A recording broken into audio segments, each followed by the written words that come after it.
Lila loved spending her afternoons by the river near her village, but lately the water had been shrinking, and the once sparkling stream now looked dull and sad. One warm afternoon, as she sat on a rock tossing pebbles, she heard a tiny voice say, "Please, help us."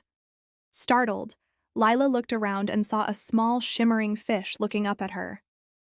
"The river is dying," the fish said softly.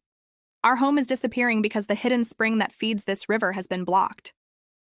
Lila's heart filled with determination. She asked the fish where the spring was, and the fish told her to follow the winding path through the forest until she reached the whispering stones. Lila ran into the forest, her footsteps crunching on leaves.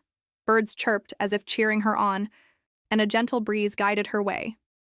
Finally, she reached the whispering stones, giant moss-covered rocks that hummed softly. Behind them, she found the source. The spring's flow was blocked by a pile of logs and trash. Rolling up her sleeves, Lila began to clear it, but it was too heavy to do alone.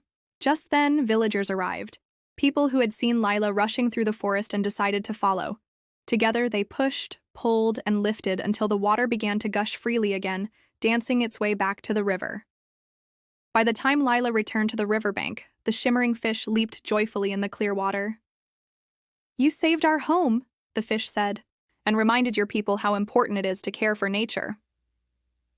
That evening, the village celebrated by the now glittering river, and Lila knew she had learned something powerful. Even the smallest person can make a big difference when they care enough to try. And from that day on, Lila became the river's little guardian, making sure it stayed alive for generations to come.